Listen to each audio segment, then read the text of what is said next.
Welcome. We're gonna get started first with a song that my friend made up, and please check out Ashton Forbes on X. He's been going over a lot of alternative energy stuff, but I want to play this song real quick before we get started.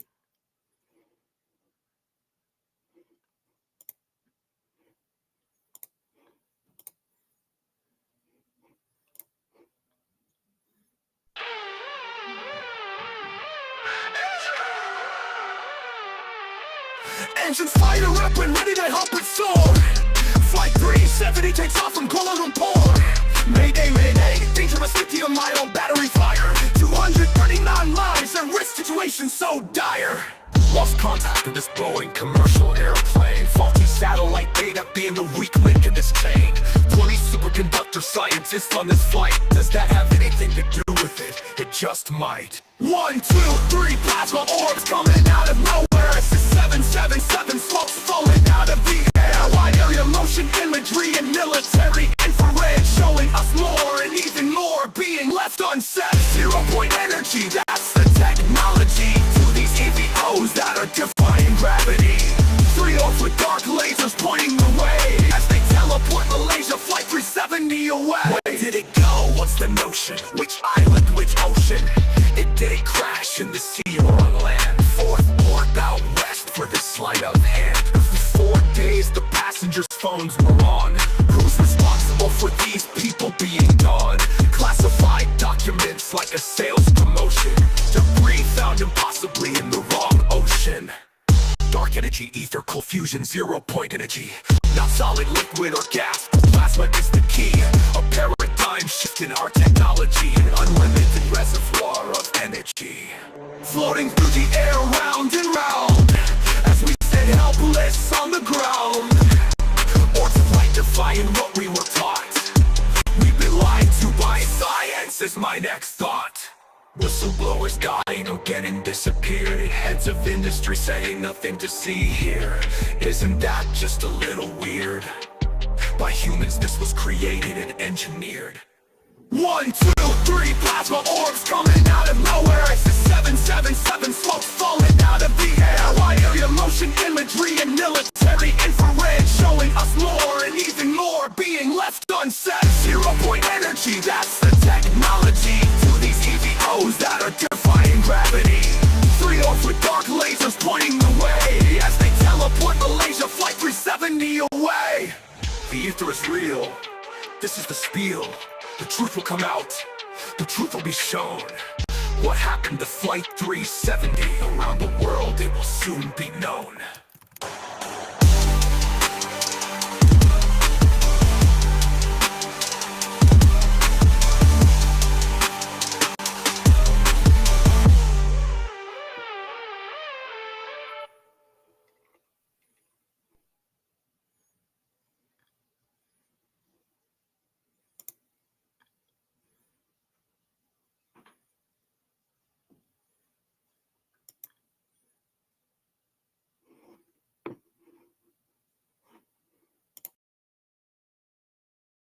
Thanks, everybody. So first thing I want to do is get us set up to understand where everything came from with some of the stuff in Minnesota.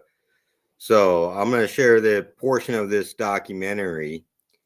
I'm going to share the link down below for everybody that wants to have the link. But I'm going to go ahead and hit play here. You can tell me shit. You can tell me shit. You can tell me shit.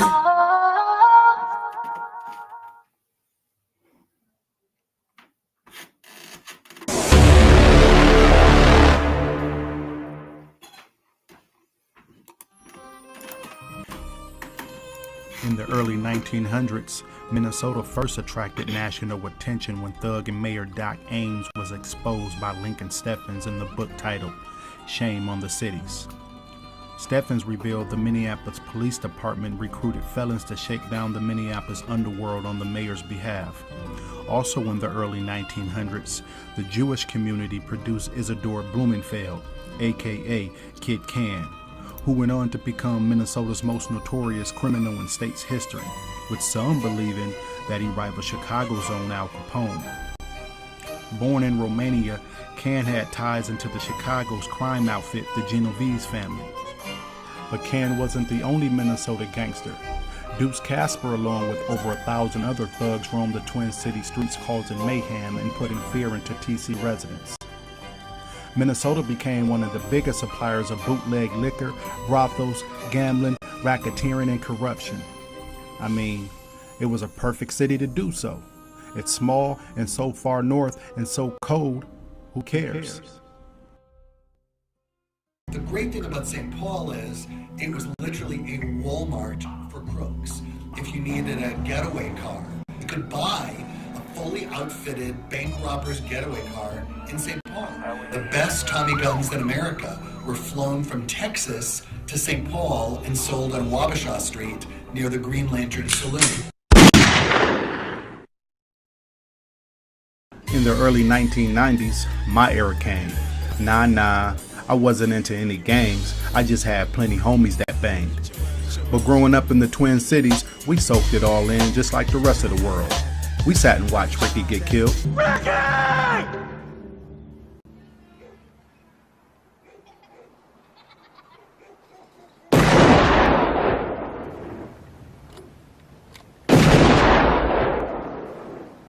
Colors had a major impact. Okay, I'm gonna stop that there. Give me 1 second.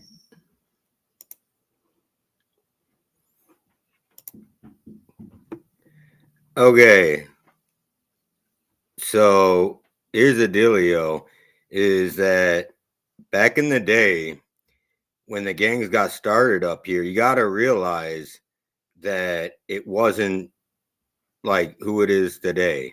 Okay, the Sabowitz family, nowadays known as the Sabes, they got into produce business, but they also had plantations all over the Americas. They got into banking with the First National Bank System, and that was set up. The First National Bank System was literally set up by the mob. Okay, and then you go on. You got the Bermans. They got involved with the gambling and all that jazz. Okay, and you got to realize that during the 40s, Operation Underworld, they actually allowed the gangsters to start bringing in heroin and that through the New York ports to the jazz clubs. The link to Minnesota with some of that is Northwest Orient Airlines. And anybody can go look this up. It takes a lot to dig through online. But Northwest Orient Airlines was bringing in drugs and weapons from the Orient. Okay. They were a cohort of the CIA Civil Air Transport, right? That during the time that right after the AVG over in China, you also had the SVG in World War II that was helping, is Americans that were helping out China. So you got Chenault and those guys, okay? And they were sort of a clandestine op. Same thing with the Soviets, right? They also helped China too against Japan. So then that turned into Civil Air Transport, and before technically the whole thing kicked off with Cambodia and Vietnam and Laos, and that they were still operating, okay, and there was battles between the two on like who got what as far as the contracts go. And so that's really important because Minnesota has been a hub for a long time of some of the clandestine operations. In the 60s, you got to realize what was going on because Myron Sugarman has gone through, and now he was the last Jewish gangster, whatever. He has stuff all over online about that. I'll find the post that I've done on that here in a minute.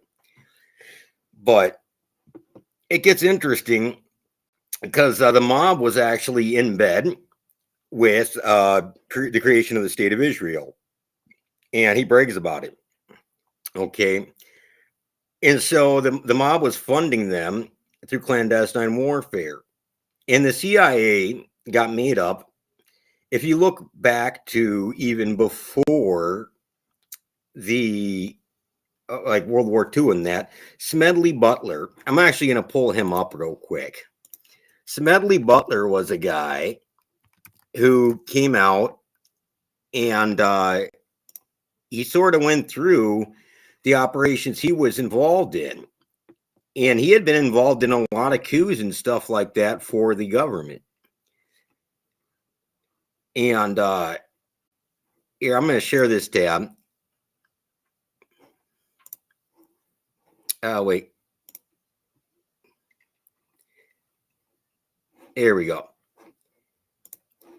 So Smedley Butler was literally involved on the behalf of companies in coups. Okay, Haiti, Cuba, for the National City Bank Boys. Okay, Central American republics and for the behalf of Wall Street. He goes down through the whole thing. Dominican Republic for the sugar interests, China with Standard Oil. And you got to realize that in the 1800s, like, there was a big thing about the opium being forced onto the Chinese in exchange for goods and stuff like that. The opium wars, right? You had the first and second opium wars. One of those we called the Boxer Rebellion. All I'm getting at is how the CIA operates and how the FBI operates for the black ops bag or the black bag ops is that they covertly go in and they influence organizations and people, and most of the time they do not know they're being influenced. That's how they're able to have plausible deniability. They set up front organizations, stuff like that. Okay. And if we want to get into the involvement with Minnesota, here, I'm going to go back to the here we go. So the involvement in Minnesota is in the 1913, you had the U of M involved with China. There was a lot of communist involvement, and there was also a lot of anti-communist involvement. And so you had both sides to that. Both were being funded by the same groups. Okay, the mob was very anti-communist on the front because the only way they could run their operations and their fraud was through capitalism. However, they did fund some communist front groups here, specifically against the silver shirts, because there were actual Nazis in Minnesota. And same thing with KKK. Like, there was the KKK float in the parade at the U of M. You can look it up. And at the same time, they had the communist gopher. And so you actually had both sides of the extremes that were able to work. And personally, my background, I think that we need to have both extremes be able to voice their opinion. We shouldn't just control their conversations, because freedom of speech. You have the freedom to be a dork, a big dork. Okay, but that means that other people have that freedom too, because once you start restricting others' freedoms is when your freedoms get restricted as well. And both sides of that usually question the government, right? Okay, now if you move forward into the 1960s, in the 1960s, it gets real interesting, because that's when a lot of the black groups that were for community ended up getting co-opted. And it got co-opted all throughout the U.S. And I'm going to pull up something real quick here.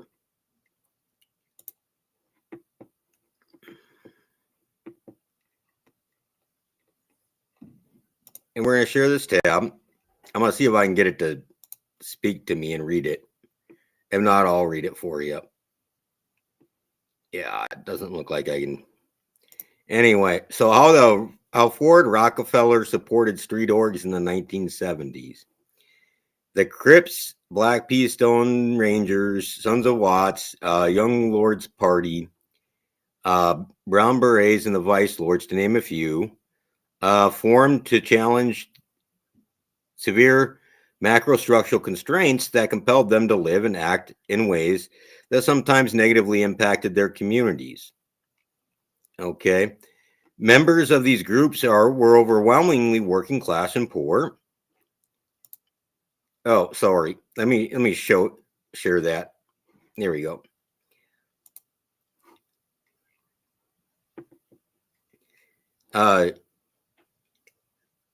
And they saw no effective channel through which grievances like poverty and racist police brutality were being met. So they sought extra-legal and extrajudicial means to solve their problems. In the 1970s, the Vice Lords were actually given $275,000 by the Rockefeller Foundation for their organization work, and the Ford Foundation granted them $130,000, part of which was used for the Vice Lords' community-based small business development, including the African Lion and Afro Central Boutique. Okay. And I'm going to go over to this one.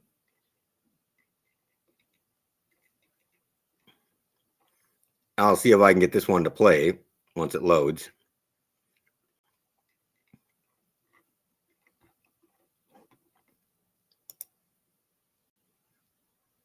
Oh, I guess you have to sign in for it to do its dealio.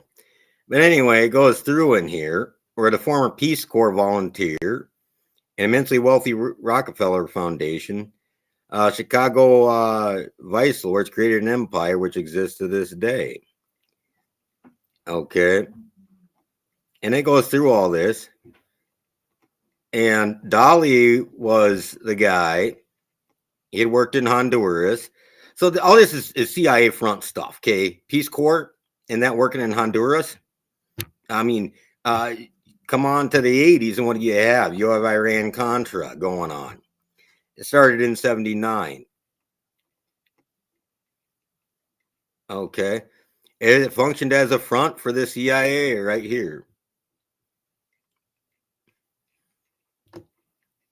So the CIA was involved with the founding of some of these. Okay. They took the organic movements and they switched them around to their benefit. Okay. You had Mayor Daley, Richard Daley, and all this stuff. Okay. So most of these got taken over by the CIA. Everybody knows in the 80s about Freeway Ricky Ross and all that jazz. Okay. And so all I'm saying is that some of it never actually stopped.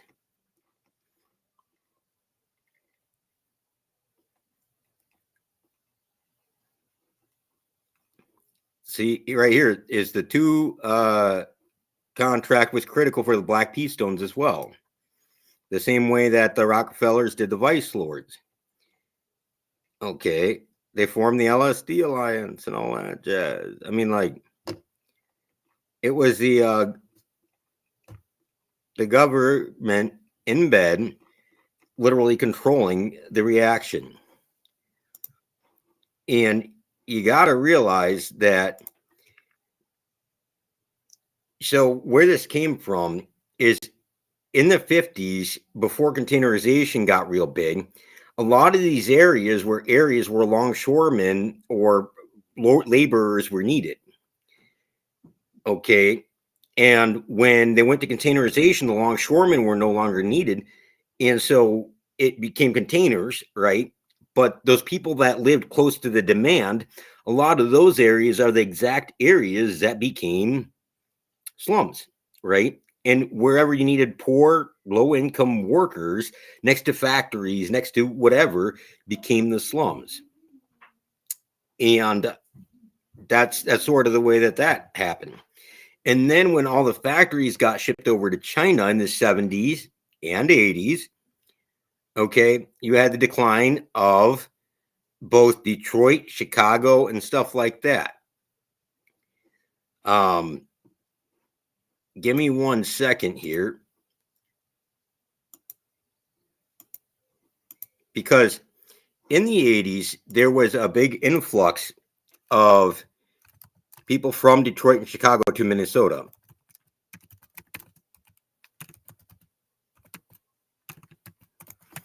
And the problem is that some of the gangs came with them.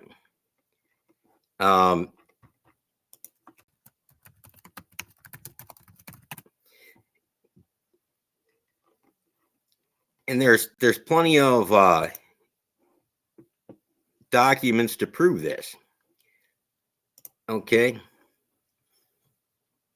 I'll see if I can, this will play actually. Oh, that's the plant noise. Never mind. Okay, we're not doing that. So most of the people that moved to Minnesota oh, a second, there we go. Most of the people that moved to Minnesota that were minorities came up here for a better life, right? In the Great Black Migration. So, but Minnesota, there was like 20,000 in Minneapolis in 1980, right? And the nickel metal finishing plant, South Minneapolis, is clean and updated. It pays new employees $8 an hour plus benefits with no experience or education. But company officials say they sometimes have trouble finding workers in the Twin Cities' tight labor market.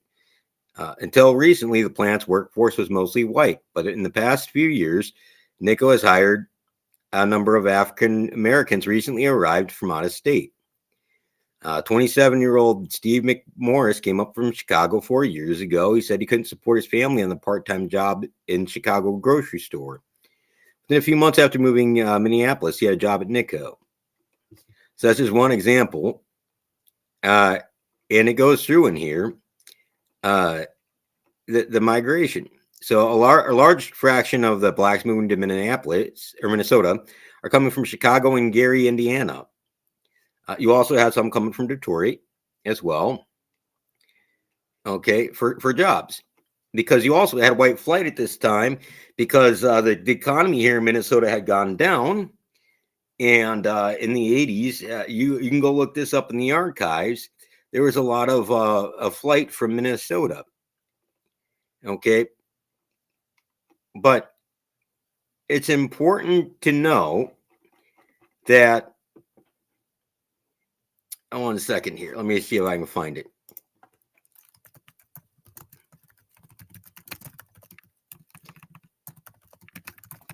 Minnesota, when they started bringing in all the refugees, was before that.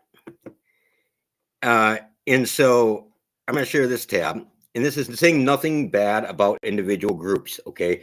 A lot of these groups have been controlled by the CIA. The Hmong recently have brought up that they want benefits based on their CIA operations they were doing. Okay, so starting in 75 is when they really started dumping the refugees in Minnesota. And those people were also battling against the native black population and low-income whites for jobs. Okay, but there were also CIA operatives that were also bringing in heroin and opium. Okay, and they started replacing the native Minnesotans.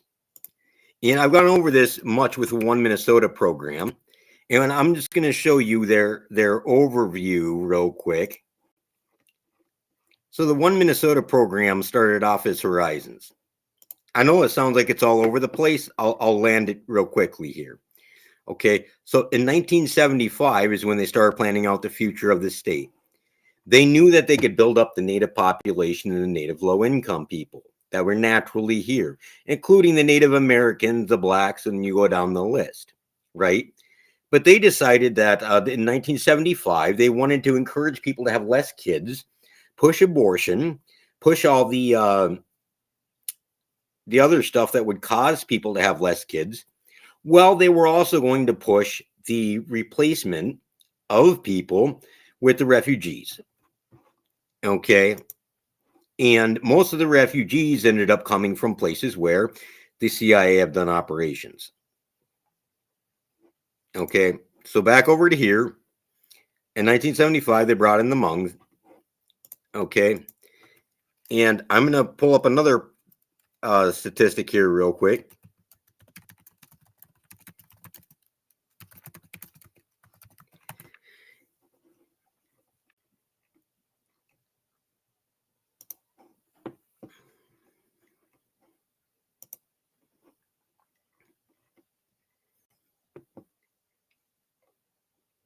So this is looking back at Minnesota's refugee history.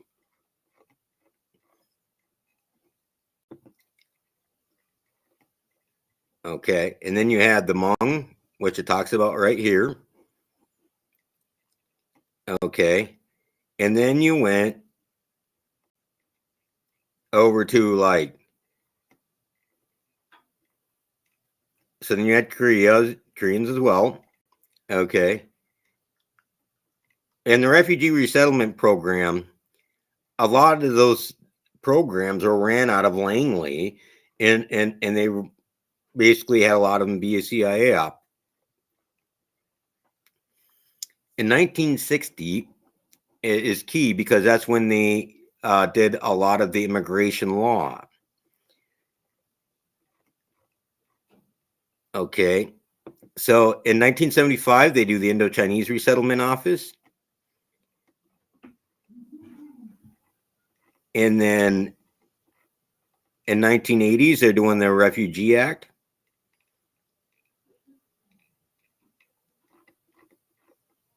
And the first people were from like Ethiopia. They went through Kenya.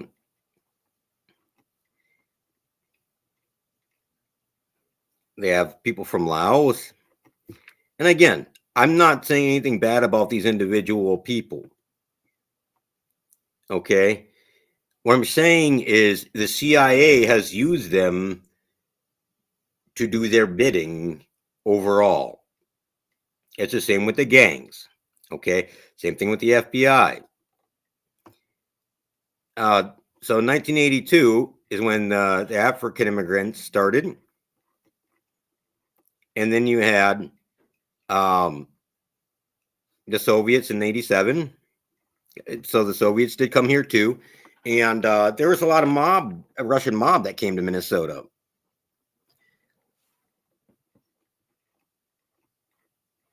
And then if people don't remember, in the early 90s and late 80s is when we got involved with Somalia and that. Okay. So then you had people from Liberia, you had Somalis coming here, Iraq. But it gets interesting because Minnesota was deeply, deeply involved with some of the ops. Okay. Because Honeywell was involved. Honeywell, General Mills, 3M, Cargill, companies like that were all involved with openly bribing foreign governments. Okay. They were deeply involved with the intel community. In Orville Freeman, under LBJ, did a food program with the Soviets that was like a USAID thing, and Minnesota's farmers were very involved with that. And then you get into Honeywell's involvement. You have Cray Computers, Control Data Corporation, a lot of CIA front groups. General Mills used to make spy balloons for the CIA, and then they also had animal spies for the CIA. Okay, but in the 70s here, you actually have, sorry, it's loading.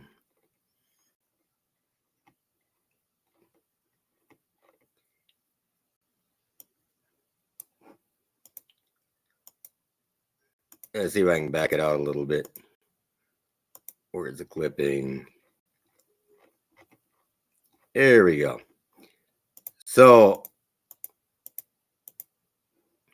Honeywell officials actually paid off the FBI.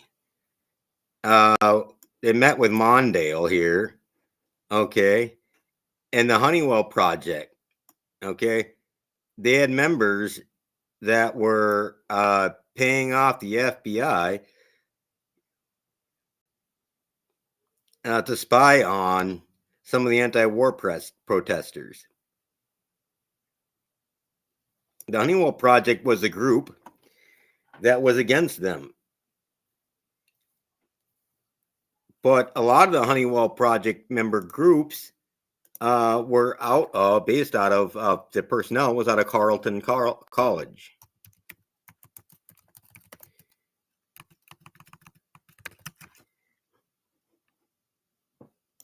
But here's the thing.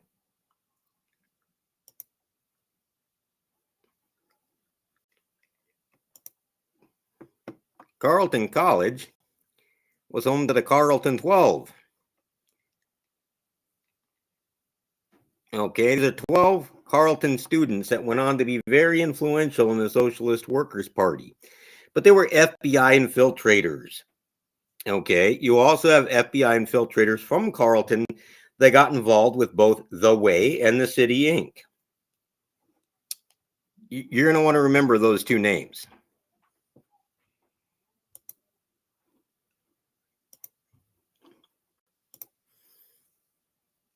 So I'm going to back out to my clippings here.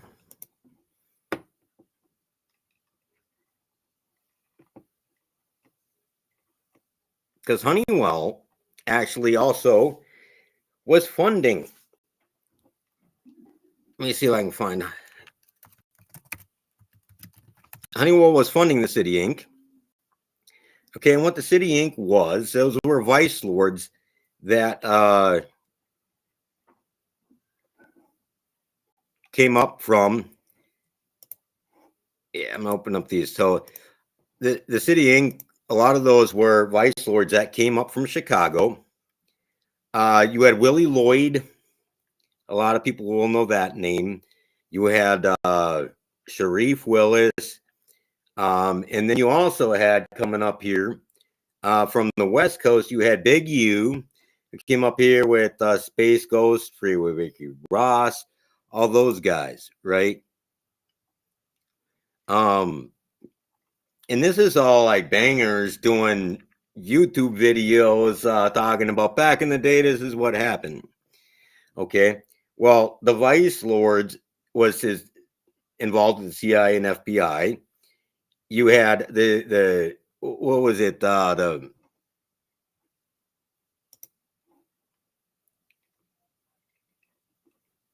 it the P-Stones or whatever else from Chicago? That was the other game, the GDs with Daly. Anyway, another one of the Chicago ones was funded by the other guys, and I already showed you that earlier. Right? And so you had the FBI and CIA involved with that. You had Honeywell selling literally weapons to Iraq, Iran. A lot of that ran through Adnan Kagashi. Okay, so we're talking about Iran-Contra. Iran-Contra started in 79.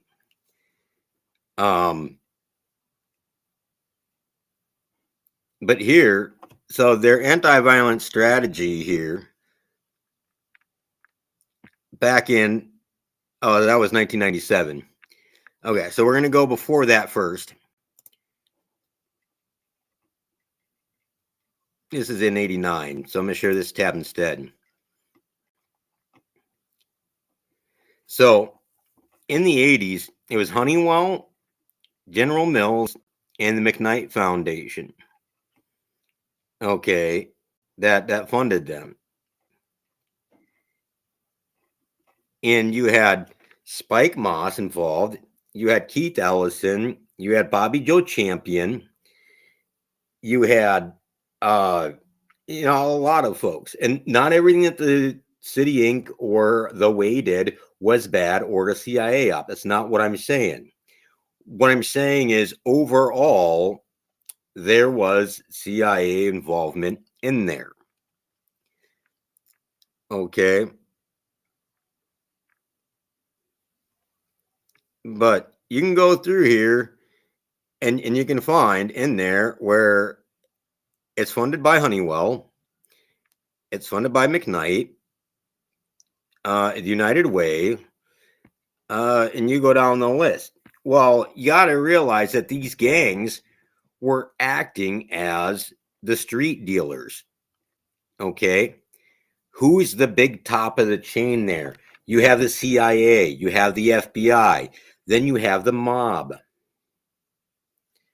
Okay. From the mob, you go down from there. They have to have throwaways. Okay. People that they consider throwaways. Okay. The Minneapolis Foundation as well.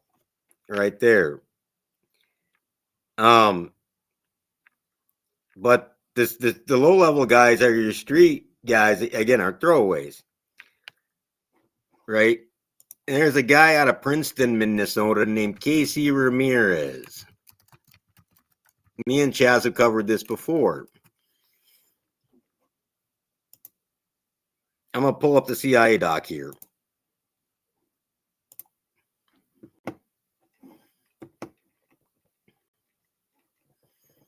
So the benefactor of Princeton, suspected of showering the Minnesota community with gifts and money he got from smuggling cocaine, is out of jail after friends from the town helped raise cash for bail and signed a petition seeking his release. He bought the town cop cars and all this other stuff. Basically paid for the airport, But down here, he claims that in one of his sources of income that he worked as a CIA agent. That was one of his defenses. And there was 1980 that he started. In 1984 here that he got caught. So, I mean, it's sort of black and white here.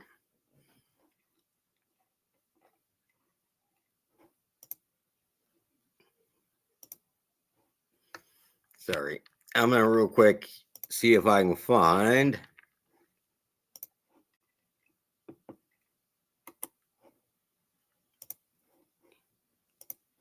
this one right here. This is the one in 89 where Honeywell Inc. was funding the way. Sorry, the City Inc.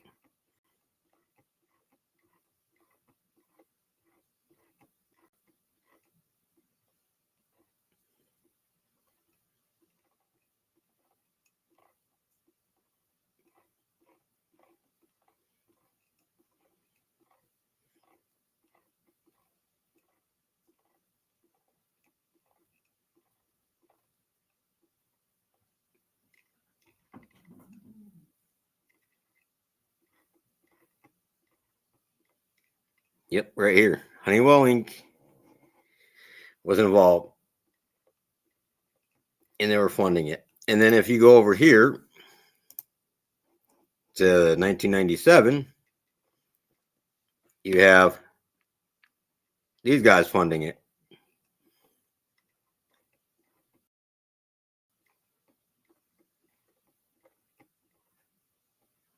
Okay, the community organizations right here.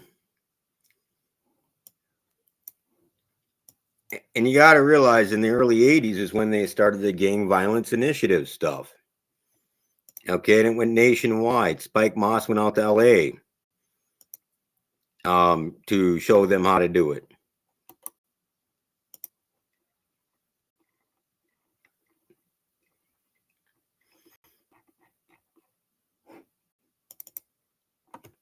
But over here, so Honeywell was buying or selling surveillance systems to Saudi Arabia at that time. you had them selling stuff to Iraq.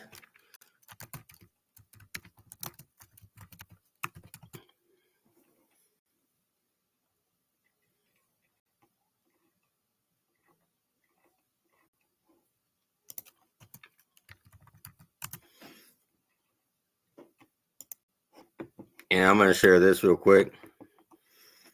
Yeah, so 1990, right here. Okay, Honeywell was selling the bomb. I did that through Adnan Kagashi. And I'm going to see if I can pull up the Adnan Kagashi stuff in my clippings here. Because Kagashi, however you say his name, Khashoggi. Adnan Khashoggi was one of the world's biggest arms dealer. And he was very involved. And you also had Robert Maxwell in Minnesota.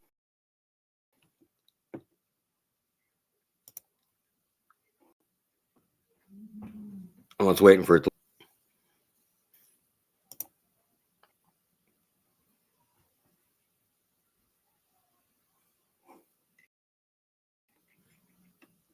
Okay, I don't know why my mic's cutting in and out. But, so right here, you have the Iran-Contra affair. And in here, you had Khashoggi. Khashoggi was actually trying to do some deals with Minnesota in regards to ethanol plants. But he has other connections to Minnesota. In those connections, let's go back 1 second here, was with the mob. Okay. Khashoggi was originally dealing with BCCI, and BCCI, when it went under, decided to go over to the Hawala money transfer system. But he was also involved with high-risk stock trading. Okay. And he was involved with this stock walk scandal. Okay. MJK Clearing out of Minnesota. And the sell-off started in September 7th, 2001. Key thing to remember. Okay. But he was previously involved, again, right over here with Iran-Contra. Iran-Contra was BCCI. And BCCI switched over to the Hawala money transfer system.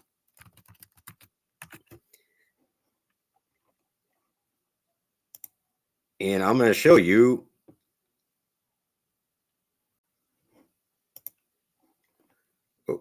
I guess it's a video. I'm not trying to watch that.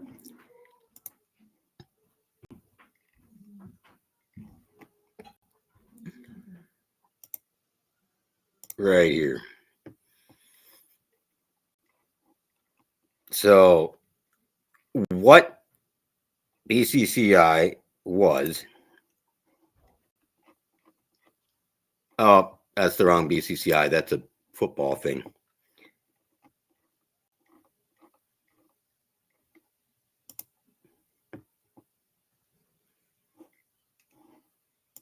Nope, not what I was trying to do. Sorry, my computer's lagging here. But as BCCI collapsed, the BCCI was the bank that was in charge of Iran-Contra. Okay. And they switched over to Hawala. Is it not going to pull up now? Okay, I'll have to go to my YouTube links. And not my YouTube, my Twitter links. So that's not going to pull up for me. I'm going to go back to the video real quick. And then I'll pull that up as we're chatting here. But BCCI was the Bank of Credit and Commerce International. And what it was for oil field workers that were coming over from the Middle East to work the oil fields here, would send remittances back home, and it went through Qatar. Okay. And in Qatar is where a lot of the Hawala stuff still goes on. And as they were ending Iran-Contra and BCCI sort of went belly up, you ended up having it switch over to the Hawala money transfer system. Yeah, I'm going to share this tab instead. There we go. So right here, and this was from Congress. Okay. So, it's going to load. Sorry.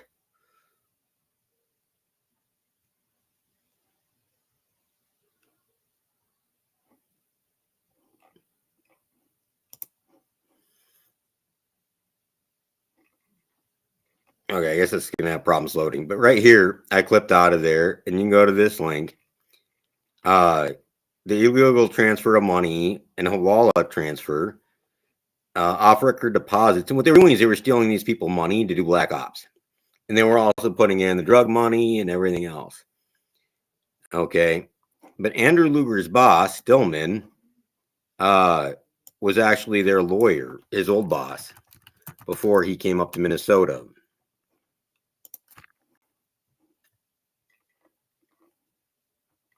Yeah, here we go. So this was the BCCI case. Okay. And Stillman was the firm that Andrew Luger was with before he came to Minnesota.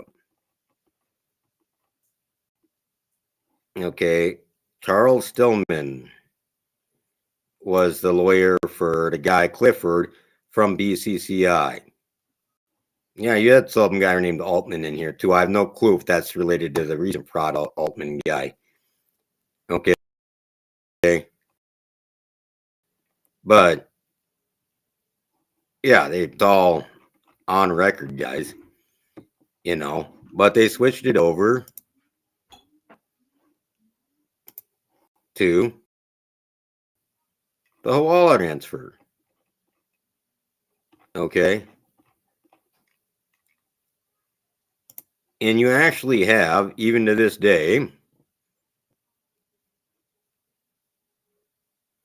okay, Mossad is linked in here too, because you got to realize in 79 is when the Iran-Contra stuff started, and it was Mossad heavily involved in that. And what they do is they destabilize countries and try to cause conflict so there's an excuse to go blow the hell out of people, because you know what? That makes places like Honeywell, Northrop Grumman, all the arms dealers, makes them a lot of money. Same thing with the USAID folks. Okay, you have Cargill, you have 3M, you have, or not 3M, General Mills, you have all the grain companies, right? And that they make a lot of money off USAID, whether or not it even gets there. Sometimes the stuff's spoiled by the time it gets there. Let's see if this will load up here.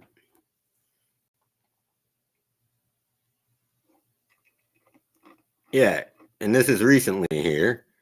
Okay, 2017, they were still using the Hawala system. Okay, you have more recent stuff. And then you had in 2016 a dealio with it too. Let's see if it'll let me scroll up.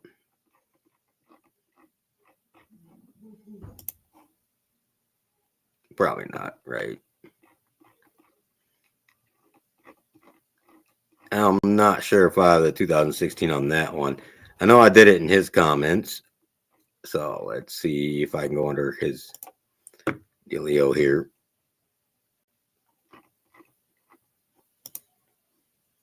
No, it's not going to let me. Anyway, in 2016, Israel also got caught in Minnesota doing the same thing. Okay, so the Somali community's been being ran too. And it's not like the individuals necessarily know it, but it's been happening. So we're gonna look up a guy named David Nasby.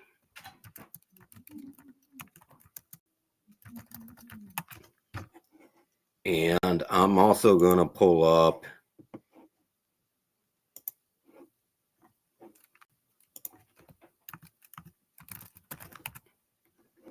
here we go.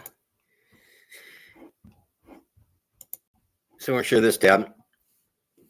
So David Nasby was a guy running the General Mills philanthropy.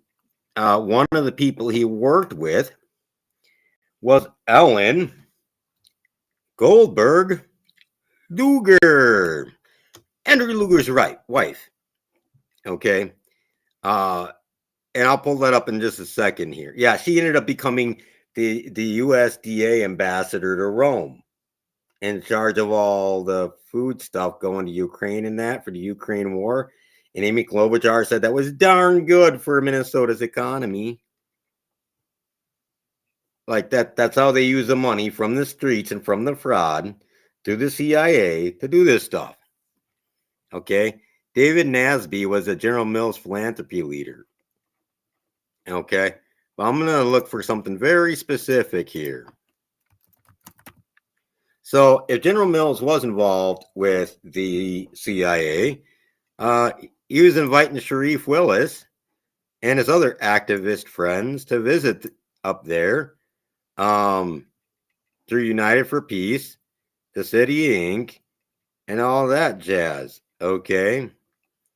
And I've been asked not to talk about this case right here, so I'm not going to talk about the case right there.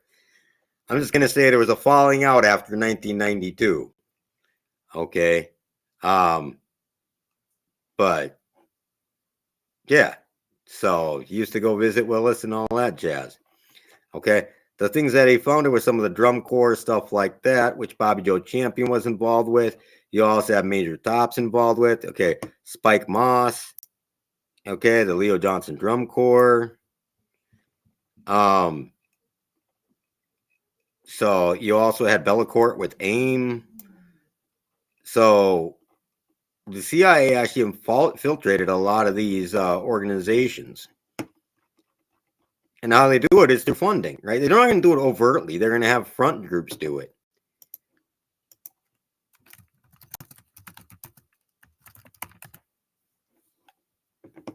So I'm going to see if I can find the one from the 90s.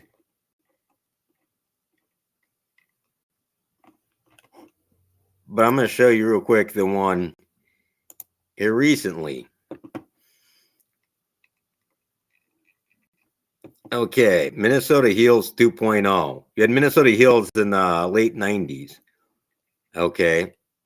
And the origins for the two founders were executives of General Mills and Honeywell Foundation. Ellen Luger, so Ellen Goldberg Luger, and Pat Hoven. Okay. This meeting took place in so this is their September meeting. The original thing that started it was in January, before Andy Luger got appointed, and he was a part of it. Reverend McAfee was a part of it. You had Ian Bethel. You had a whole bunch of people. You had all these guys, and there's a whole list also from the January meeting. Okay, this is with Freeman. Okay, if you guys know who Mike Freeman is, yeah, I was with him before Mary got in. They had it all set up to do the whole thing over again. I'm going to see if I can find the original one real quick.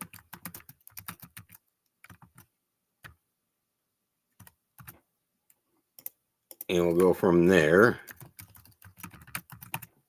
Because they made a whole industry off of it. Yeah. It's Hope Education, Law, and Safety. This one right here. Okay.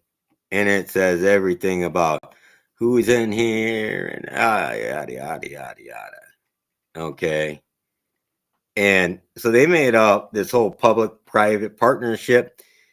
Guess who got made up out of there? But the police executive research firm or forum. Okay. You had all these think tanks that got started out of there, right? And it was because of the whole Murderapolis, right? That's what they called it. And they also had the community groups involved. Okay, here's the corporate groups: Honeywell, General Mills, 3M, Alina Health Systems, Medtronic. Medtronic's another CIA front. Okay, they have involvement all over the world. And then you had the police stations in that. But it gets real interesting because I got shared a video just the other day, and I'm going to see if I can pull that up because it shows what was actually happening in the 90s. Okay, well, the Minnesota Heel stuff was going on, and while the tough on crime stuff was going on. It was a documentary done by WCCO about what was really going on with the cops missing the beat. Okay, so we're going to go over here and watch this real quick, and then I'll come back to it. And thank you who sent this to me. You know exactly who you are, and we're going to try to get this story out there. So,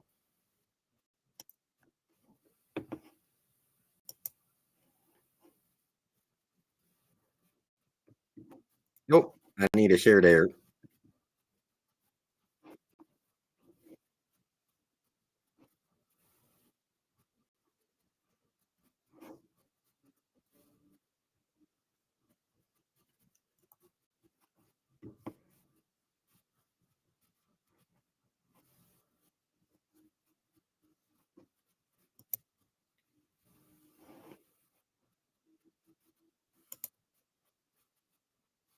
Yeah, it's not sharing the audio. I'm sorry.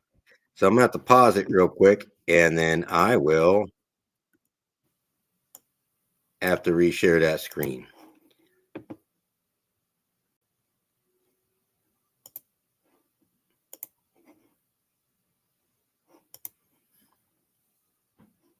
I apologize for the delay with that.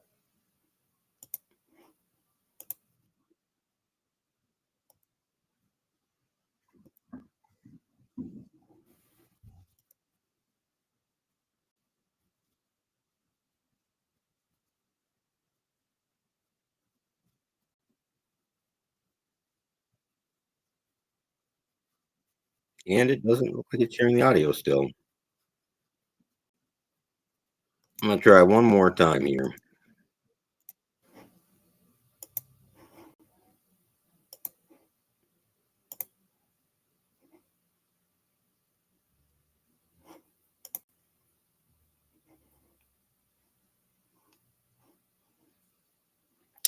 Okay.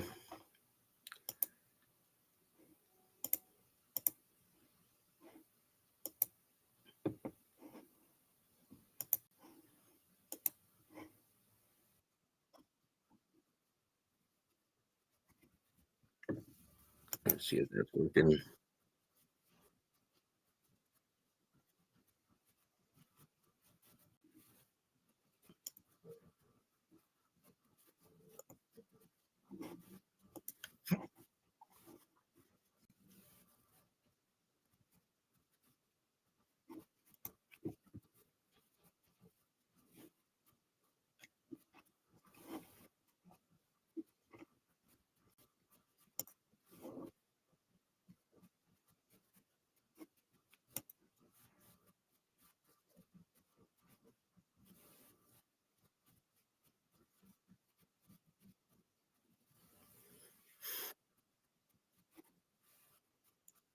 Give me one.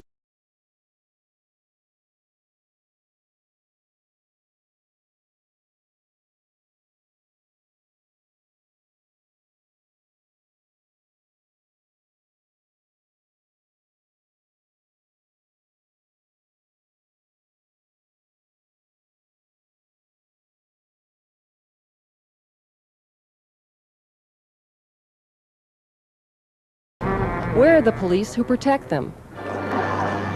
We found them playing pinball, working a private security job in the middle of a shift. And we found them hanging out at restaurants and bars. And in WCCO Television presents an I-Team special. Night falls on the city of Minneapolis, and fears rise. Some say the streets are no longer safe on Hennepin Avenue. For 4 months, our I-Team crew walked these same streets. Not looking for trouble, but looking for the police who were supposed to be protecting us. What they found were some members of the Minneapolis Downtown Foot Patrol missing the beat. Hello, I'm Don Shelby. And I'm Colleen Needles. Chances are you've heard about our I-Team investigation of the Minneapolis Downtown Foot Patrol. Rarely does a report like this receive so much media attention, but this one touched a nerve that branched from outstate Minnesota to Minneapolis City Hall. Since we aired our two-part I-Team report earlier this month, we have received hundreds of calls and responses from viewers who wanted to know more about our investigation. During this special, you'll get a chance to see both parts of the I-Team investigation, and we'll also show you the response we got from the community at one of our Feedback 4 sessions. And we'll update you on what's happened since the stories aired. And now here's part 1 of the I-Team's Missing the Beat with reporter Caroline Lowe. This is a downtown foot patrol. It's supposed to make people feel safe, criminals uncomfortable. But as the I-Team discovered, sometimes the police we pay to protect us are missing the beat. Our undercover team of photographers and reporters spent nearly 4 months and hundreds of hours here on Hennepin Avenue, a hot spot for trouble. We wanted to know about crime, and we wanted to know about cops. Busy nights on Hennepin, plenty of people, plenty of places to go. Where are the police who protect them? We found them playing pinball, working a security job in the middle of a shift. And we found them hanging out at restaurants and bars. And in this strip joint, watching topless dancers. We even found them napping in a public place. And while the police were there, we were here. Our undercover cameras capturing crime, watching drug deals. You got quarters, eighths, whatever you need. Whatever you need. The 13 officers assigned to the Foot Patrol are supposed to walk the beat, give downtown a high-profile police presence. But when the I-Team hit the streets during some of the busiest days and nights, the officers were seldom in sight, so we went to find them. We found some of them here at the Skyway Lounge strip joint at 8th and Hennepin. Our undercover cameras caught them playing games, watching dancers, reading the newspaper. One night, this cop stayed 1 hour and 22 minutes during his 10-hour shift. Another night, another cop. 2 visits, 2 hours. Now you might think this bar is a trouble spot for crime. Not so. Last year it had far fewer police calls than most downtown bars. And yet, on 13 of the 16 nights the I-Team watched the bar, we saw officers go there, sometimes 2 or 3 at a time, several times a night, and some stayed for lengthy periods. Because of what we saw there, we set up cameras for a 10-hour shift at 7th and Hennepin, one of the most dangerous corners downtown. This bus stop is known for violence, drug deals, and other street crimes, a place supervisors have encouraged the patrol to watch. But during the 10 hours we were here, we didn't see any officers on this corner for a 2-hour stretch. On another night, when parents and children hustled past the corner toward the Target Center to see Beauty and the Beast, we found 3 members of the Foot Patrol at the Nankin Bar, taking a break. They talked, read the newspaper, drank coffee, their backs to the window. Many nights, we saw officers playing pinball for an hour for 45 minutes. And there were 2 officers we saw no more than 4 times during the hundreds of hours our team was on Hennepin. All this may leave you wondering who's running the unit. That would be Lieutenant Dale Rawlsing, 37 years on the Minneapolis Police Department. He's been running the Downtown Foot Patrol since it was started 4 years ago. But when we went looking for the lieutenant, We usually found him in his office, behind closed doors, except on certain nights when we saw him do something that seemed unusual. Rawlsing left his office in the middle of his shift, and he drove here to Orchestra Hall. At Grainger, we have over 1 million products, including the ones that help keep your workplace safe and sound. Shop our vast inventory of safety products at Grainger.com. Grainger, for the ones who get it done.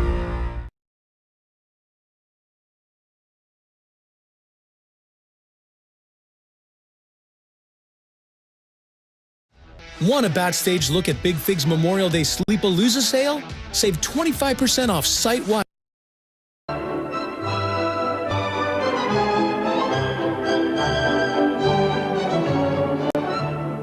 He was here on January 28th, March 23rd, and on April 6th. Each time, he spent an hour or two watching the crowds. Good evening, ladies and gentlemen, and welcome to Orchestra Hall.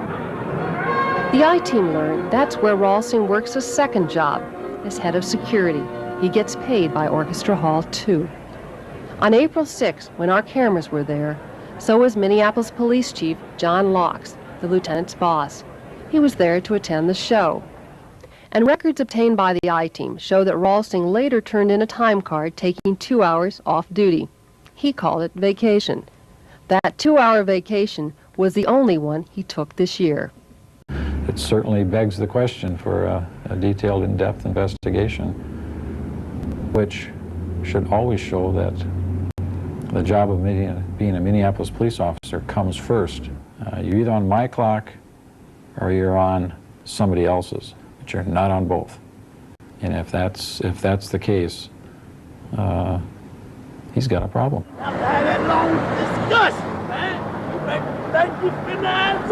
That brings us back to the beat, the streets where things have gotten ugly, and someone needs a cop. A violent fight here in the lobby of the Skyway Theater spills onto the sidewalk. No cops in sight. The suspect simply walks away, disappearing into the Hennepin Avenue scene. Where were the cops? During the assault, 2 of them were in the very same theater, right upstairs, sleeping in the back row. For the I-Team, I'm Caroline Lowe. Almost immediately after we ran that report, an internal affairs investigation began, and the headlines reflected the fate of the officers in question, the future of the downtown foot patrol, and the entire Minneapolis Police Department. The fingers of blame all seem to point in one direction, City Hall. People wanted answers, and the first reactions we got were from those in charge. If I allow it to continue, then we all have a problem. I guarantee you, it will not continue. I will do something about this. They'll be held responsible. I certainly, want to see any officer who is loafing or who is not doing their job or who is taking an extra paycheck doing off-duty work disciplined accordingly. And that was just the beginning. When we come back, we'll present part 2 of Missing the Beat and update you on the most recent changes in the Minneapolis Police Department.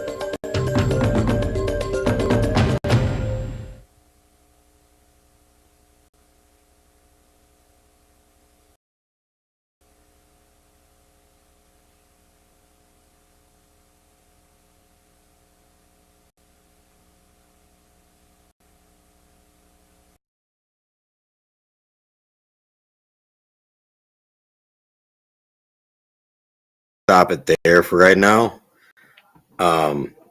So there's a lot more to that, because during that time, I'm going to share another screen real quick so that way you guys can see just how much I have on this. Okay, like I have plenty of documents about the gaming here in Minnesota, how it's connected to the reservations, how the mob got onto the reservation, ties to La Cosa Nostra. 1993, Trump testified, and Robert Sabes was linked to the Lucchese crime family. Okay, in La Cosa Nostra, you have Berman's involved with that too. There's a whole bunch of just different the gaming corporations. You have in casinos, you have Gaming Corp of America, you have Native Gaming. Okay, you have Tom Foley, who was a former Ramsey County, I believe, or Dakota County prosecutor that went on to be Clinton's guy up here, who went on to be the gaming board. Okay. And when Lugar came up here, Lugar has admitted on record in interviews that his job was to take out the mob. But when he came to Minnesota, he went to church or synagogue with them. So he really didn't do that. He actually protected them. Because there was questions on record about the Sabes, Robert Sabes being on the payroll. Okay. Well, I mean, like, again, I have plenty of stuff on the gaming. Okay. We're going to go over here, though. Now, I don't agree with everything that LaRouche put out, but he even talked about it. Okay. Oh, wait. You couldn't even see it. Let me go back to the screen share.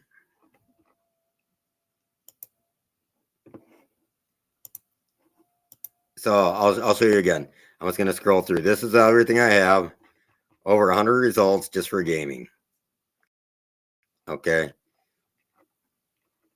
Yeah, there's a 1993 Trump testimony and all that I just talked about.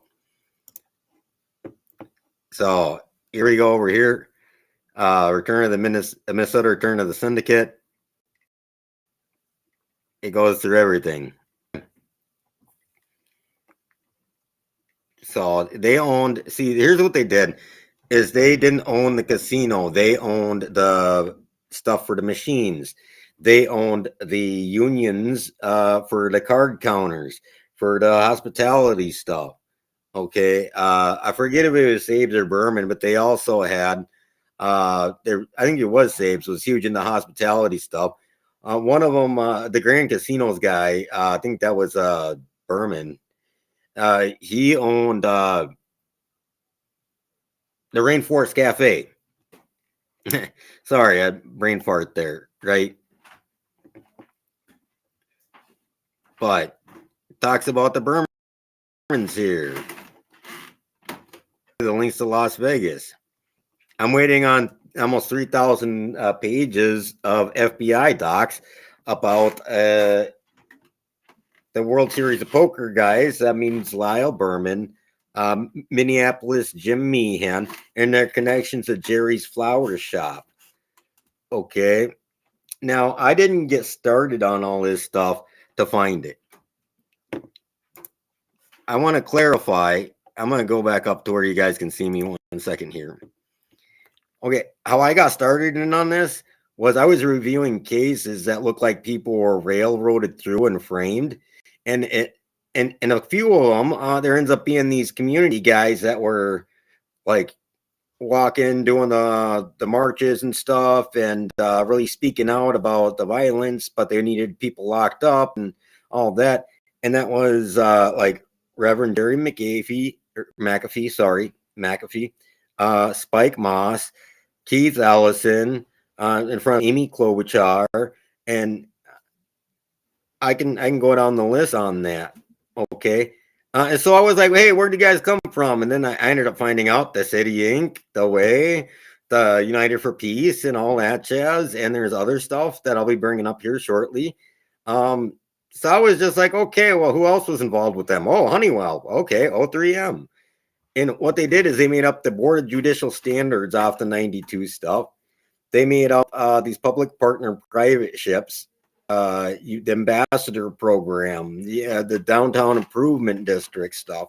And the downtown improvement district now has their own judges. It has their own lawyers, their own probation system because of their surveillance program with Target, Motorola, Honeywell, and those guys. I mean, Target's guys ended up helping make the Fusion Center up here.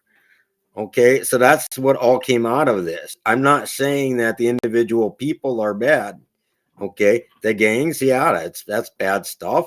And you're CIA little piddlywinks out there. You're just running around saying, "Hey, CIA, come screw my community." Okay, you're the stuff that you sell. That's where the money goes. Okay, people get rich, but not you. The whole gang violence interrupter stuff. The FBI and the CIA help keep the gangs going and do protection. I mean, it's all on record.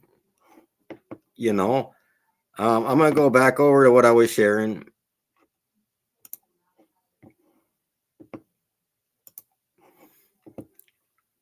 Okay, Skip Humphrey. His dad was Hubert Humphrey, the senior, who was in bed with the mob under LBJ. Orville Freeman was in bed with the mob and the CIA.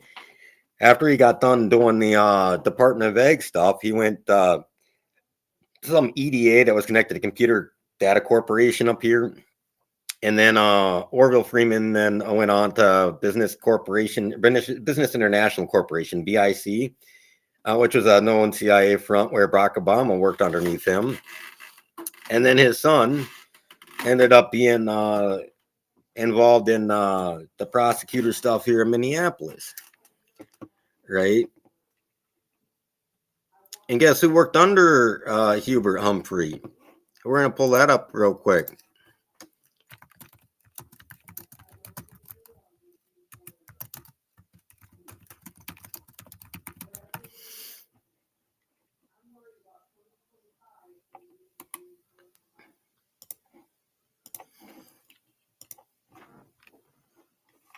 Yeah, so Bobby Joe Champion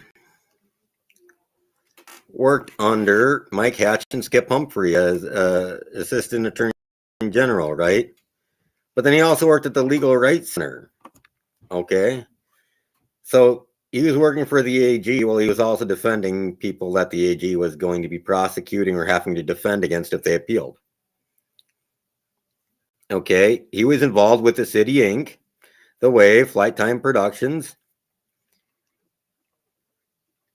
you know, so it gets interesting.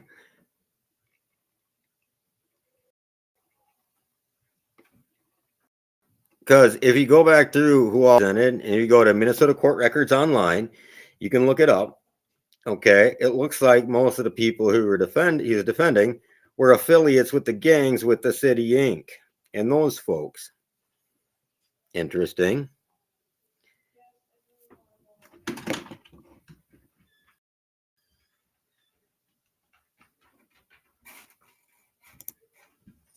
But we're going to come back over. At least we'll pull back up. Okay, it doesn't look like it's going to. So then I'm going to come over here to an email that I sent out. Because this was involving Bobby Joe Champion's ethics stuff.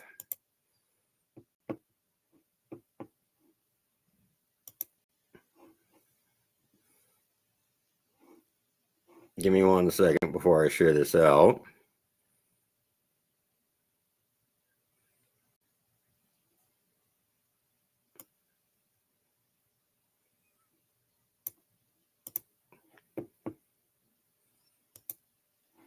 Yeah, so I sent this to a lot of people. Okay. And, oh yeah, I've sent it to people. I'm sorry. Oops. Including senators and that. Okay. Here's what I sent to the senators. Oh, that was a press office. I'm sorry. There's senators. Okay.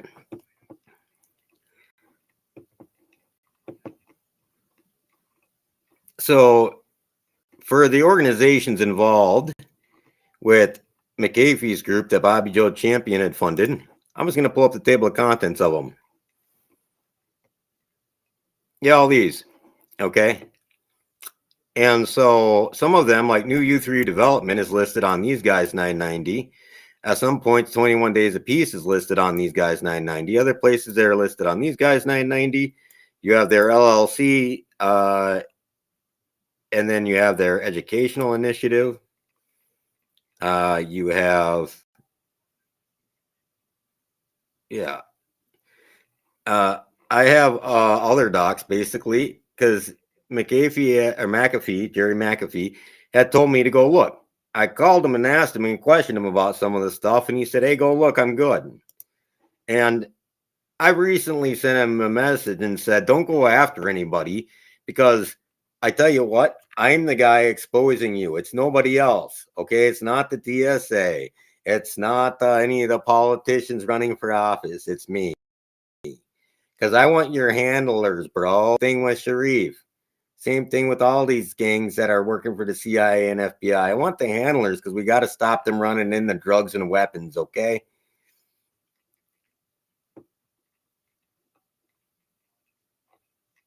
So right here, this is Bobby Joe Champion's sister.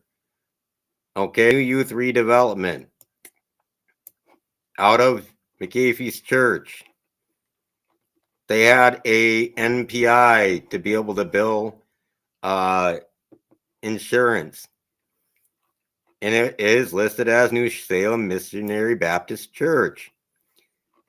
They also had a PPP loan. That's part of Tezzeri El Amin Champion's fraud in his warrant. And then here's their, so they had a license though, okay? Because in the warrant, it says that it's not a legit company. How did they get a license from the state then, buddy?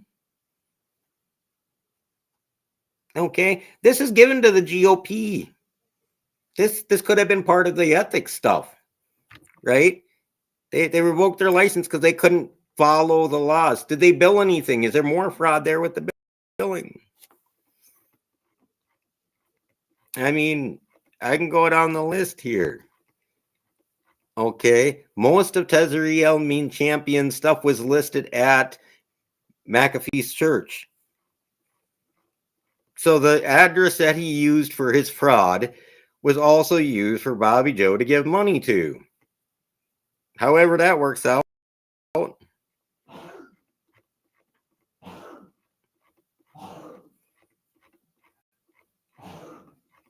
So, like, you can go through all this stuff, man. And the other thing is, Salem Inc. right here.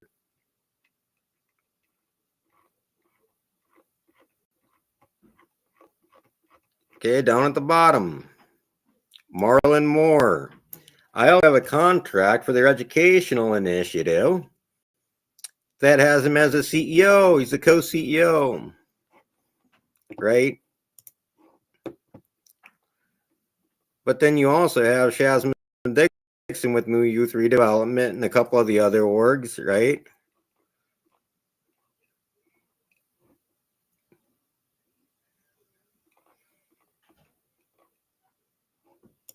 Right up here, Marlon Moore, CEO. Yeah, so he had felony forgery charges for scamming people by giving them fake car insurance. That's really the guy you want in charge of your finances, bro. Especially if they're getting state money, right? And then you also have Asma Dixon, who is a billing coordinator for New Youth Redevelopment. She's a tax fraudster. Really the person that you want in charge of running your billing, especially for the place that was shut down for not having a license.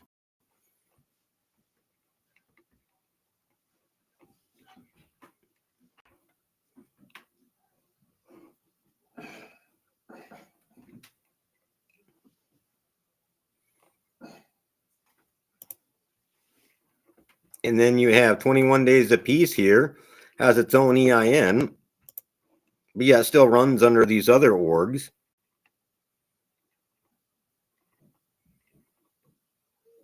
And they're part of the Safe Streets Initiative in partnership with the YMCA. And Al Flowers. Hi, Al. How are you doing? And most of these guys are former clients of Bobby Joe Champion.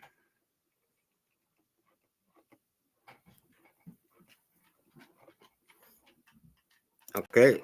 And who's all involved with the Minnesota Safe Streets? It goes through the list right here. Okay. I mean, you can't make this stuff up, guys.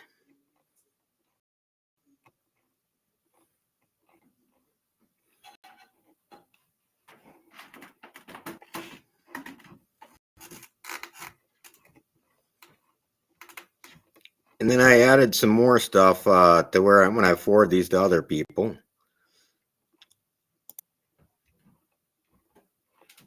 Let me see if I added that there. Nope. Okay.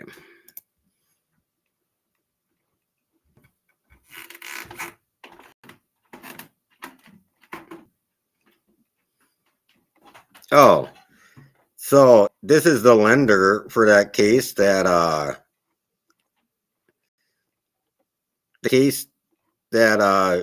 he handled. What's his name? Bobby Joe handled for McAfee. It was Henry Grant. Okay. And Henry Grant was barred from lending for mortgages in Minnesota.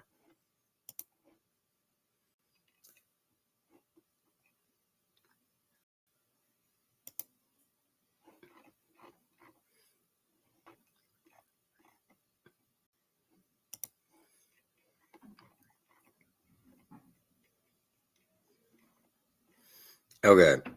I'm going to try to get back to where we were at.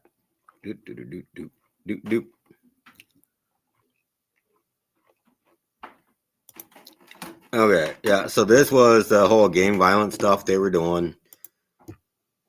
You know, the thing of it is, though, is at the same time they were doing that, there was questions, dude. There's question if officers were on the payroll of the gang, right? Including Lieutenant Lee Edwards. Well, there's newspaper articles of Lee Edwards getting evidence at McAfee's church, sorry.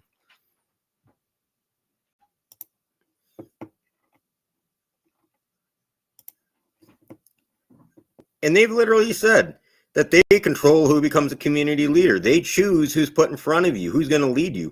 They choose who's going to be the next Vita or Bobby Joe or Leslie Redmond, or you go down the list on this stuff, guys. I mean, they admit it right here. Okay. And this was 2003.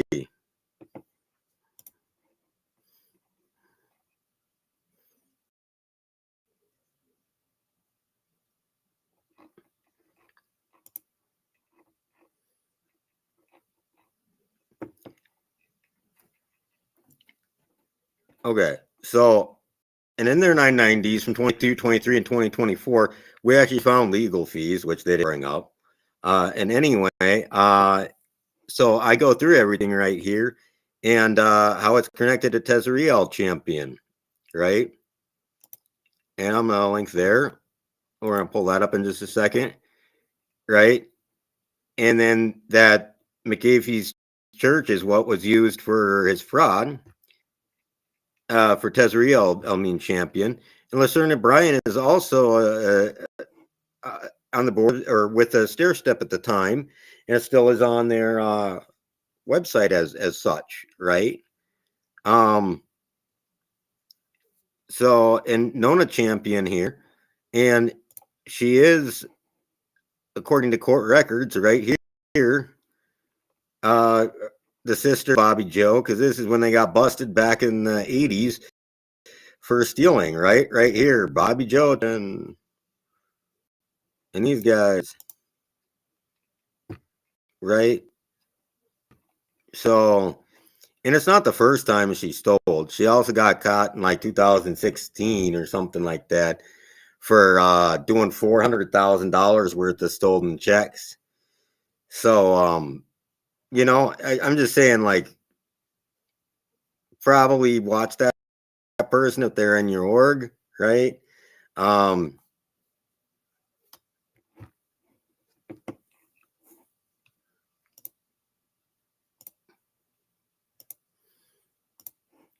Right over here is Tezeri Elamine Champion's warrant, right?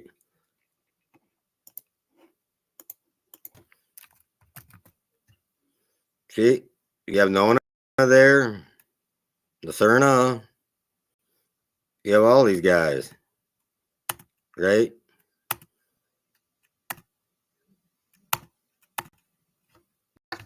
Okay, now we're going to put in McAfee's address, 2507. Yep. I'll throw out these. I can keep going, man.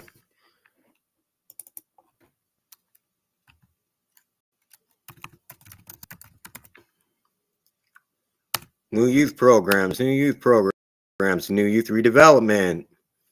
Oh yeah, that's McCabe. That's New Salem.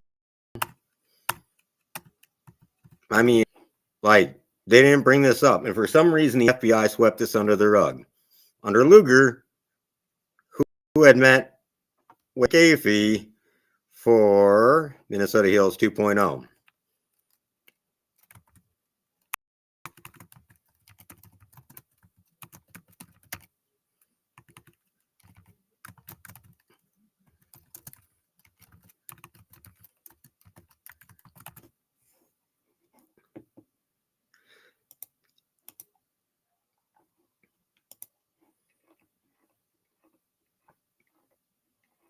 Right here. Okay.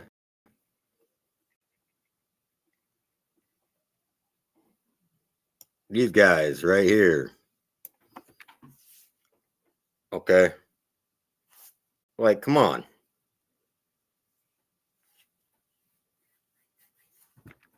I just have questions.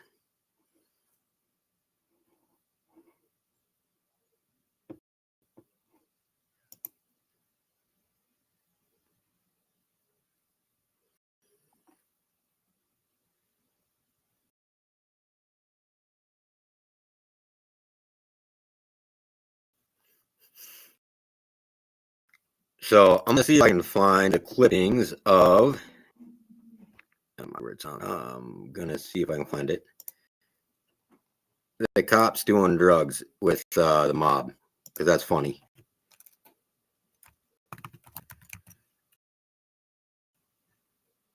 Because I just don't know where I have it at.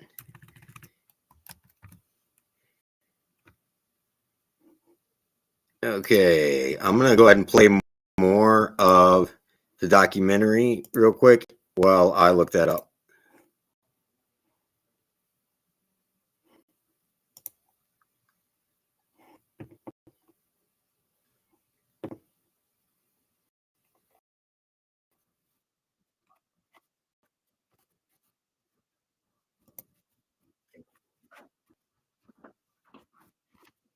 Nah, for some reason it's not showing audio again. Okay, let's see if I can fix that.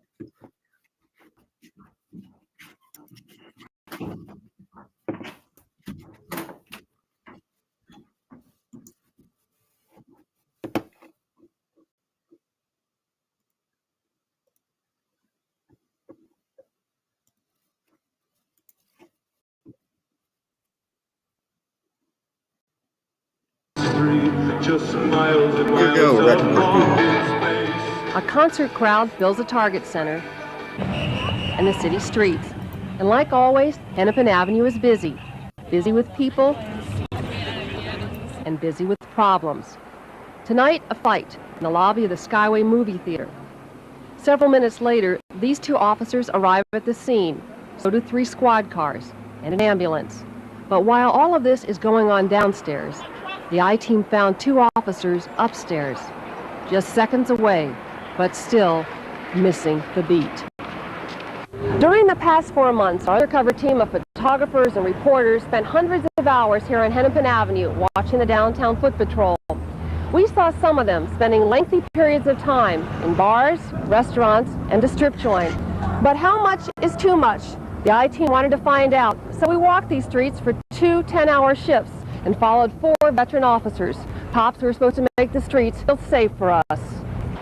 On one night, we followed officers Timothy Merkel and Michael Morales. From what we saw, they spent their time like we'd expect, on the streets walking. Hey everyone, big heads up, Paleo Valley's running a sale on all their meat sticks right now. You can get 30 sticks for $36, which comes out to $1.20 per stick. But before you go and stock up, first here's why these are the fastest growing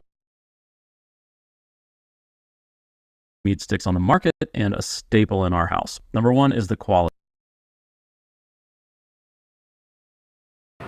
Watching. Talking to people. What are them, clove cigarettes? Yeah, what one? Smell them a mile away. Tastes great. On another night, a different story. This is Officer Robert Dean, Officer John Levine. Both have been on the Minneapolis Police Department since 1975. Both make more than $45,000 a year. We wanted to know just what they do. 4:35 p.m. After roll call, Officers Dean and Levine hit the streets. Almost immediately, they split up.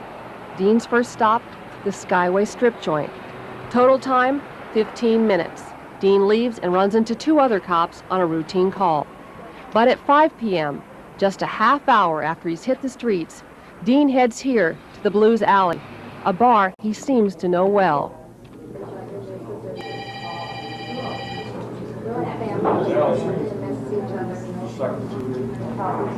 You asshole. Officer Dean makes himself comfortable with the bartender, with the patrons, Just hey, when he walks in, just tell him, shut up, I got a validated bar pass. with the bar's owner,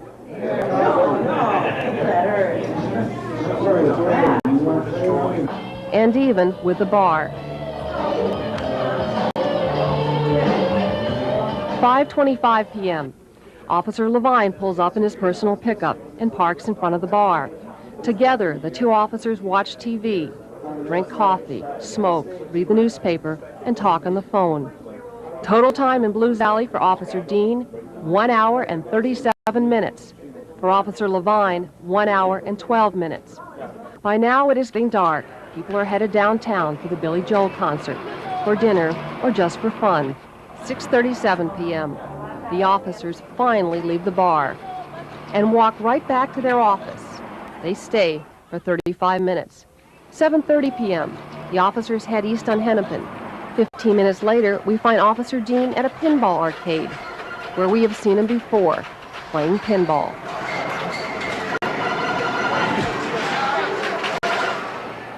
8:05 p.m., dinner. Dean goes to the Pickled Parrot, another 35 minutes. And at 8:45, Dean meets up with Levine near the Target Center. They walk back to the Skyway Strip Joint. When we saw the pair inside, they were just sitting, watching dancers. Total time this visit, 25 minutes. And when they leave, they don't go far. 9:15 p.m., a new movie is showing next door, Greedy with Michael J. Fox. And where did our cameras find them? In the theater, up the stairs, here in the back row. So we went in too. Although it was too dark to record clear pictures, two I-Team producers sat 4 rows away and watched. A third producer stood behind them as the officers took off their hats, kicked up their feet, and watched the movie. While they were doing that, something was happening in the lobby. Violence erupts, the kind of fight we all fear, and the suspect just walks away into the night. A doorman frantically hails a squad car. While other police and rescue workers respond, Officers Dean and Levine are still upstairs, at the movies. Could there be a reason? We asked Minneapolis Police Chief John Locks. Watching a full-length movie, I can't think of one. It's absolutely wrong. It gets worse. A half hour later, when thousands of Billy Joel fans head home, the officers are still sitting in the near-empty theater. Okay, so I think you guys get the gist of that. We're gonna go over here now. So this isn't the first time, though. I mean, here in '79, right? You had things about the '78 incidents. You had things throughout the '80s. Here's another one. Okay. There's one throughout the '80s. Over here, this is the Sabes, one of the guys who owned one of the casinos, not casinos, clubs down. Let's see if it'll pull up here.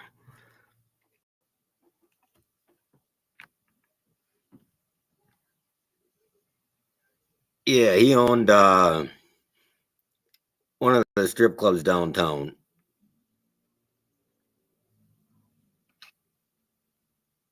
Anyway, he had his stuff looked into by the gaming council. I forget which is. I'm not sure it's a chic or it's something strip club downtown he owned.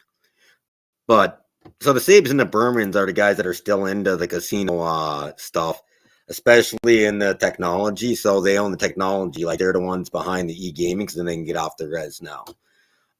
But you had these guys. Let's see if this will be able to read it.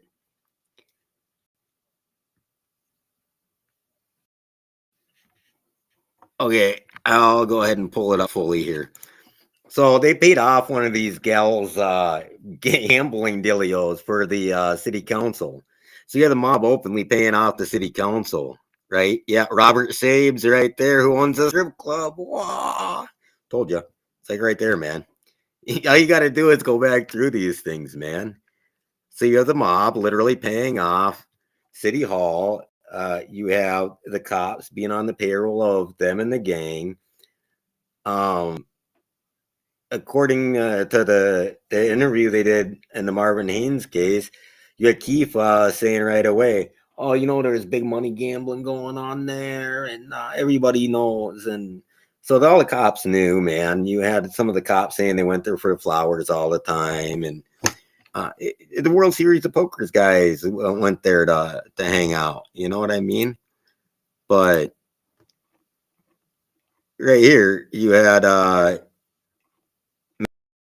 McAfee and these guys doing the 1,000-man march and all that jazz. So, you know, and that was for Marvin's actual case there. And that's where I started looking into where are these guys from? Who are they? Right?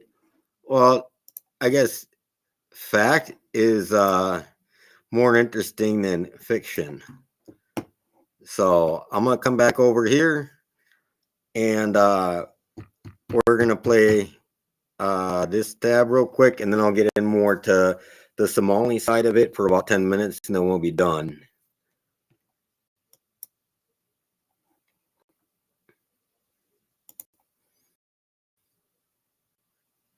And this was recorded from his live that he did. And this is Jerry McAfee, or McAfee, sorry, McAfee, not McAfee. Just need to make sure that the audio plays too.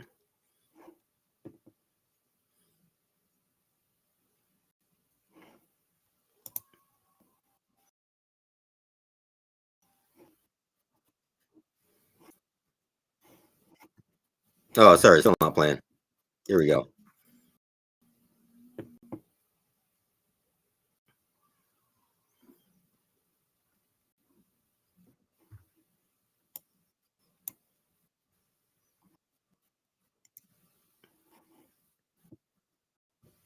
And it doesn't look like it's playing. Okay, give me one. I'm gonna have to.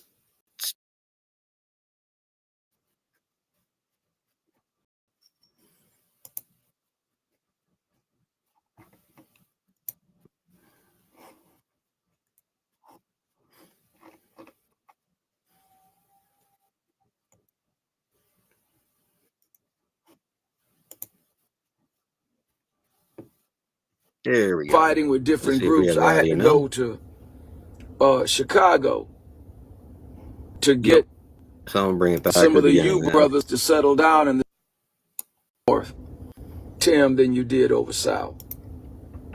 When we pulled United for Peace together, it was right during Murderapolis. It wasn't the police killing us. We was killing us. We was killing ourselves, each other, like 94 going east and west. And them brothers and sisters said, Renee, we got to stop. And so we started having meetings at New Salem. The brothers from the South Side, brothers from St. Paul, the brothers from Minneapolis. Then there was a bunch of infighting with different groups. I had to go to Chicago to get some of the U brothers to settle down in the seas. That's just how tough it was, but everybody was willing to do it. And they locked themselves around a common agenda. And the main thing was, we got to stop this. The gangsters set up a system of accountability that if that was an infraction, they would come to the church. And if you think I'm lying, ask Charles Muhammad. They would come to the church, and on the way into the church on 2309 Plymouth Avenue North, everybody in there would be searched. And there was a table set up. It was almost like a community court of law. And whatever group did the infraction, the group that was hurt laid the case out. And everybody made the decision. And here is the punishment for what you did. And everybody abided by it. If any group decided to go in a different direction or leave that table, the agreement was every group now was against you. Y'all hear me? It worked, and it worked for years until the Fed and them got involved. Listen, y'all. We will not do this thing separately. The highs, the lows, whatever you want to call yourself. But then there are those who might be, whose skill set is not on the block. Your skill set is in having the ability to form the story and be able to tell the story. Because if I got to be on the block taking care of that business, I will be losing valuable time trying to tell the story. Other folk do that. If funding is needed, and it definitely certainly is, those who have the ability to do it ought go do it. But once you go get the funds, you got to make sure that the people on the ground that you went and got the funds for on the back of get them. And that's what the breakdown is. And so groups start fighting each other. Y'all, listen. The money they was arguing about moving over to the county, I think is about $1.2 million. I think 3 groups got it. Y'all, you actually think you gonna make a dent in the violence issues of North and South Minneapolis for $1.2 million? Say you gave each group $400,000. All right? Thank you, Tim. Pennies. $400,000. Say they take out 10% for administrative fee. Now you're down to $360. Then you deal with uniforms and all of that, radios, phones. Y'all, that $400,000 before you hit the block is probably more like $280 to $300. Now, divide that up on how many people, if they did 30 hours a week at $25 an hour, how many people will you get? And you're saying to that group, go on 35th and Penn and get that block. Because that's where the shooting, the drug selling. Thank you, Tim. Other groups getting that much money. And they give us chump change and we fight each other for it. So when we sat in that meeting years ago, when this neighborhood safety thing was designed, Sharif and I had not been invited to the meeting. Trey Hearn called us because Trey was part of our group. He said, y'all need to be down here. So when Sharif and I walked in, you could feel the tension that them black folk had for us. And you could cut it with a knife. Here we are, been on the block know our way around this thing. Hey, Joan, groups just getting started. And so when they started talking about it, the cure model and how good it was, I didn't raise my hand at all. Sharif raised his hand. And he said, y'all, we designed that. That guy took that from us. And it's going to be limited A, B, C, D, E, F, G. So when I spoke, I said to them this, y'all, if you all take that money and let them separate you without a comprehensive plan, it's going to destroy you. Because see, here's what they'll do, and here's what they did. They'll take new groups and use them. They'll get them hooked on that fatty. And once they hook, they'll then stop and leave them on the side. Every group, y'all, that started getting that money under Sasha, now they cut them off. Folk hollering, oh, they don't have paperwork. She didn't require them to have paperwork. Now, who you know gonna want to give away that much money and not have them with paperwork? Soon the taxpayers gonna want to know what they doing, what time they doing it. All we see them doing is standing. Hell, that's all they had told them to do. And so we attack the groups for doing and working in a corrupt system, but they knew better because they know how we roll. You cannot allow people in the office to dictate what we do on the block because they don't know what goes on in the block. Nor can you they tell you, well, you got to shift from 3 to 9. So let me get this straight. Because I took some money from you, you gonna tell me, one, when I can work, where I can work, and then told them you can't work with no dealings with the police. Y'all, how you gonna do this without the police? You can't. And so we let that separate us. And now you got groups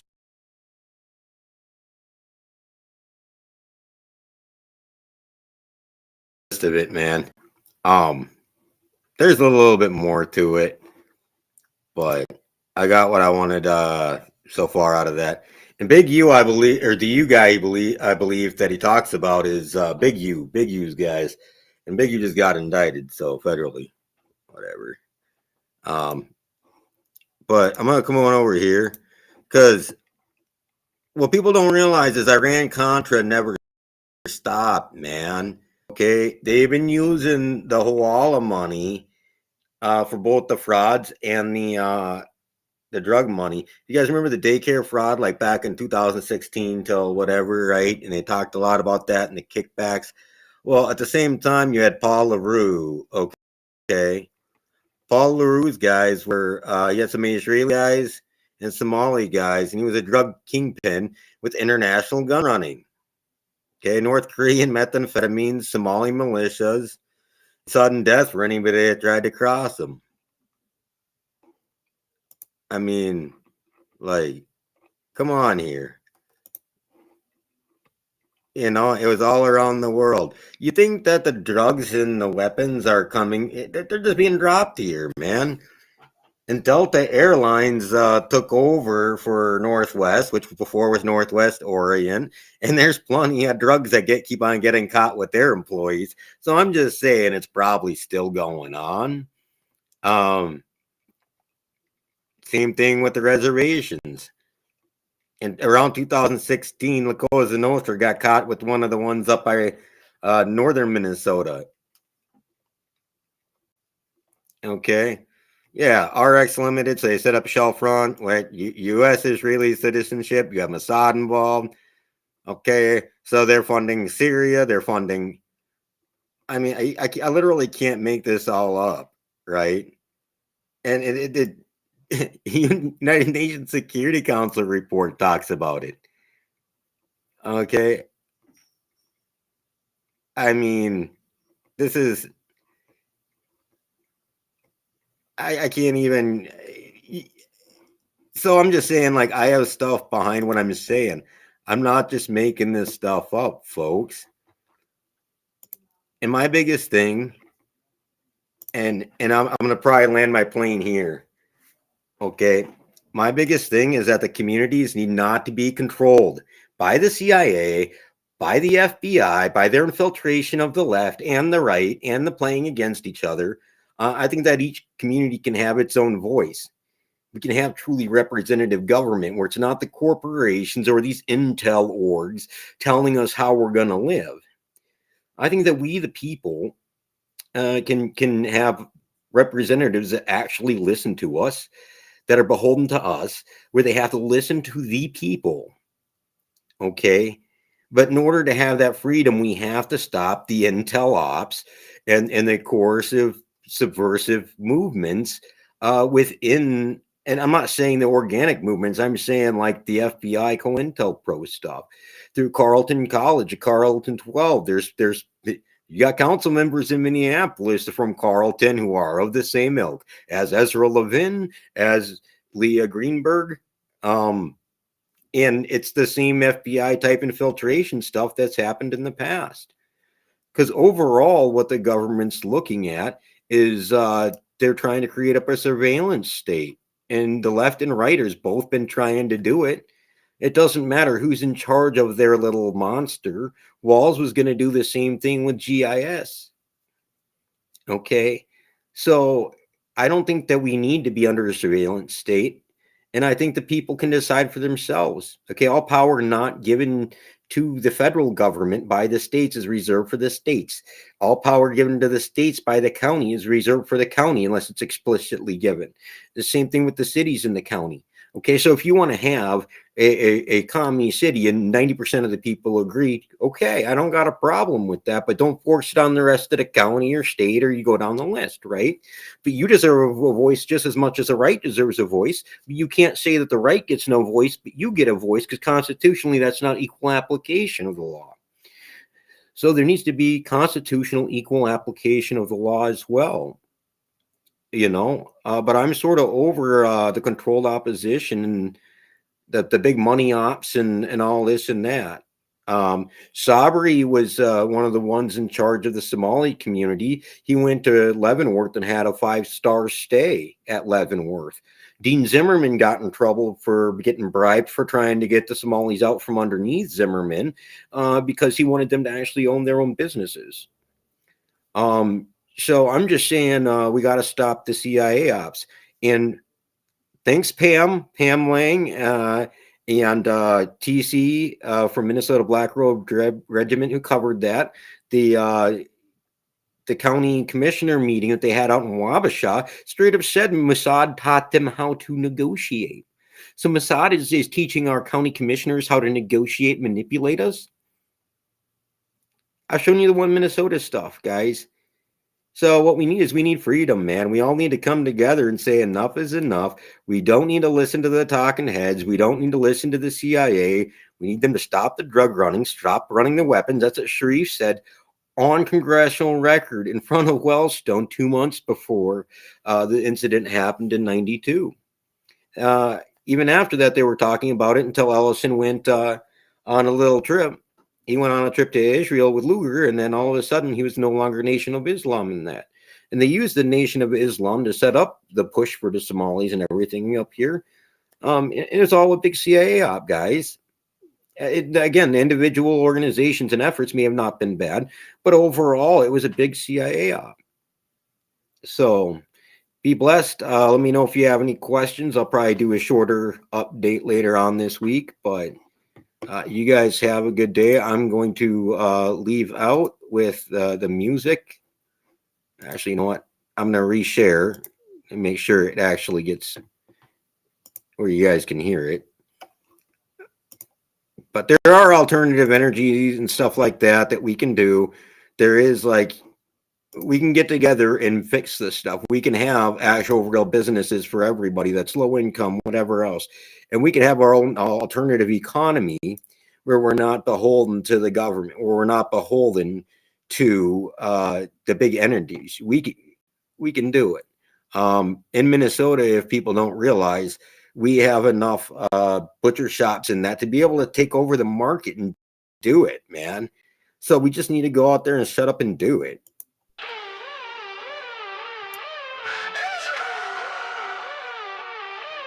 Engines fire up and ready to help it soar. Flight 370 takes off from Kuala Lumpur. Mayday, mayday, dangerous lithium-ion battery fire. 239 lives and risk situation so dire. Lost contact with this Boeing commercial airplane. Faulty satellite data being the weak link in this chain. 20 superconductor scientists on this flight. Does that have anything to do with it? It just might. 1, 2, 3 plasma orbs coming out of nowhere. It's a 777 smokes falling out of the air. Wide area motion imagery and military infrared showing us more and even more being left unsaid. 0-point energy, that's the technology to these EVOs that are defying gravity. 3 off with dark lasers pointing the way as they teleport Malaysia Flight 370 away. Where did it go? What's the notion? Which island? Which ocean? Did it crash in the sea or on land? 4th orb out west for this sleight of hand. For 4 days the passengers' phones were on.